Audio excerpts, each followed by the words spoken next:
Hey y'all, this is going to be a stripped down episode of the podcast that we are posting on both platforms. So you will hear this both on the New Money, New Problems platform and on the Escape Student Loan Debt platform, which I must say for compliance reasons is a separate business entity from New Money, New Problems. I've shared with you in the past that we tried not to do too frequent of an episode on student loans on New Money, New Problems.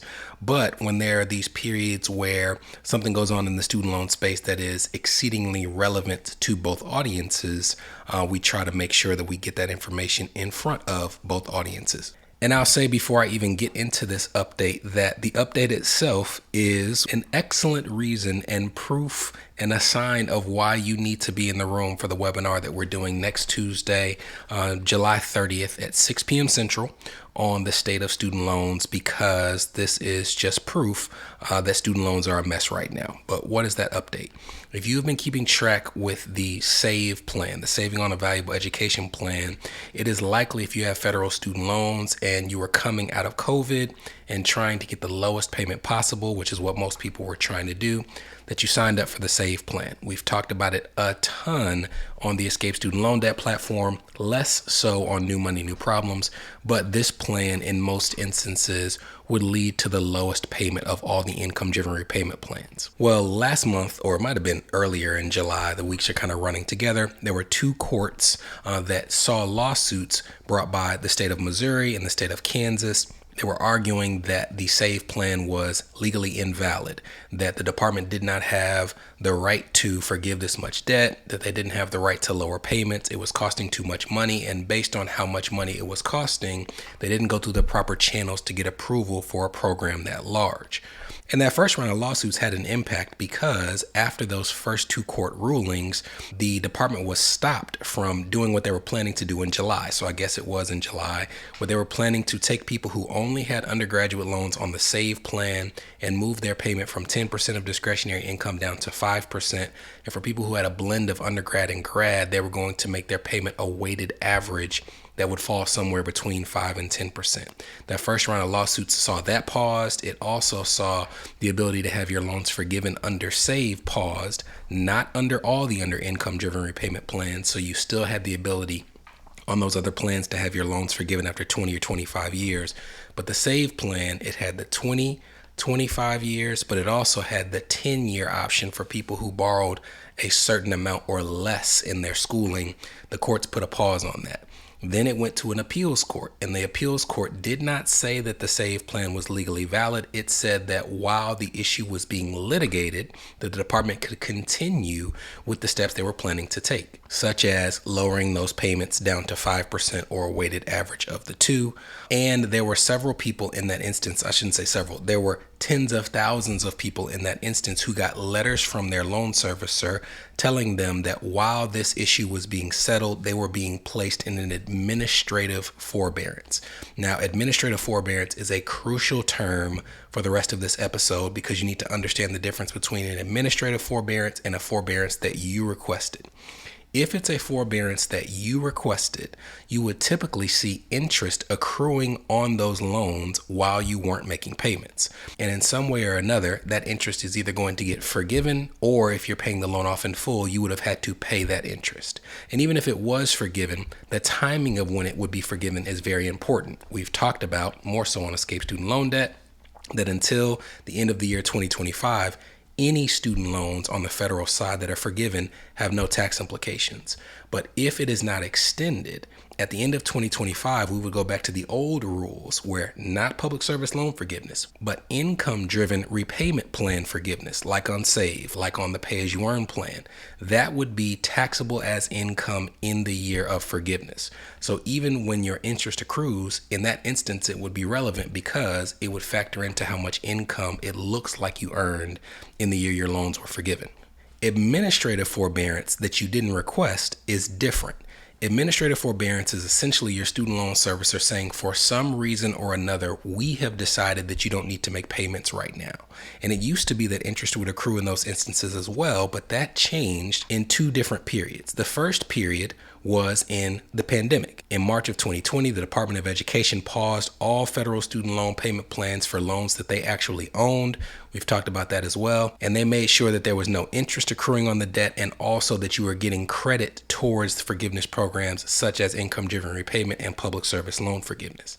The second time it changed was earlier this year, when the Department of Education gave guidance that said, moving forward, if your servicer ever put you in an administrative forbearance, you would still get credit towards income-driven repayment, and you would get credit towards public service loan forgiveness.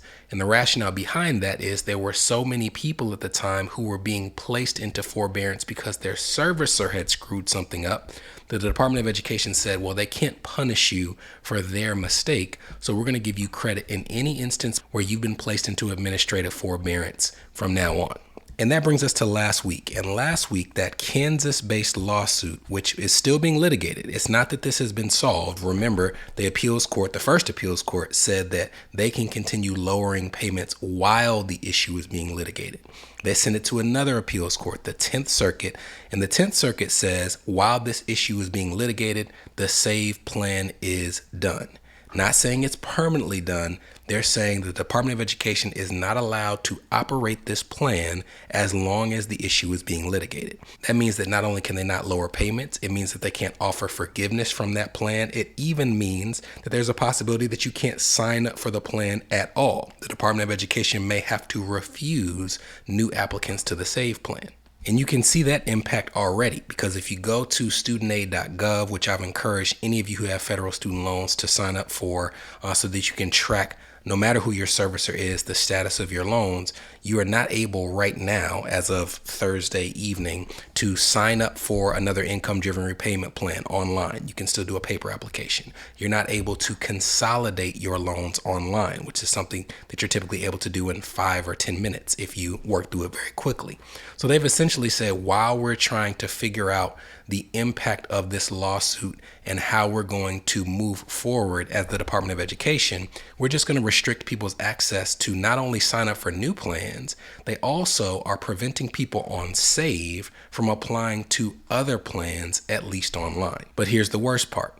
Because of the uncertainty, the department said straight on the Department of Education's website that this period of administrative forbearance will not count towards income-driven repayment plan forgiveness or public service loan forgiveness. And that's the worst part, because last I saw, there's over 8 million people on the SAVE plan. Many of those people are trying to get public service loan forgiveness. Almost all those people are trying to at least get income-driven repayment plan forgiveness. And we have no clue how long it's going to take to resolve these issues. I would say it's going to at least be at the end of the year, because it's likely that it will go all the way up to the Supreme Court. So there's this extended period, an unknown length of time, where you could have your payments paused, which is a positive.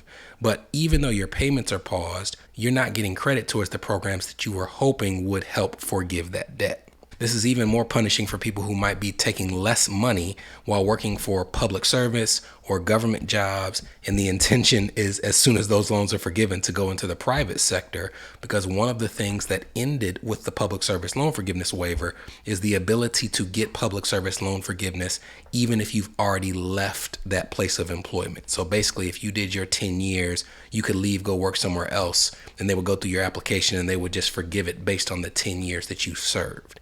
Now we're into the original rules, where you have to be at a place of employment that qualifies while you wait and until you receive public service loan forgiveness. So you could work your 10 years, and if it takes another 6 months for them to approve your application, you still have to be employed there, if not there, at least at a place that qualifies until that forgiveness is granted. So by telling people that they can't move to a different payment plan, they don't have to pay, but they still are not giving forgiveness credit, you're essentially putting people in a holding pattern. So I know that the inclination is to make a lot of changes right now. This may change by Tuesday when we do the webinar, but as of right now, you have to just sit and wait for guidance in most instances. Thankfully, we'll have a few days between now and Tuesday where I can continue to read, continue to look at press releases and documents that the education department releases. But I wanted you all to have this information because you may just get a random email or a letter from your loan servicer if you're on that plan saying that payments are paused. And I don't want you to have a false sense of security thinking that you're still trekking towards forgiveness when in reality we're in a bit of a pause. So I know this isn't the typical episode where we do the commercial and the intro and the outro and things like that, but it was crucial that I gave you this information, and it is also crucial because this is just one of a multitude of different things that are going on in the student loan space right now. Again, highly encourage you to sign up for the webinar next Tuesday, July 30th, 6 p.m. Central Time, the state of student loans. We'll talk about this. We'll talk about loan servicer changes. We'll talk about private loans. All of it will be covered. So I encourage you to be there because this confuses me. So I know that if you're not spending every day in it, it likely confuses you as well. So I hope to see you next week. Bye.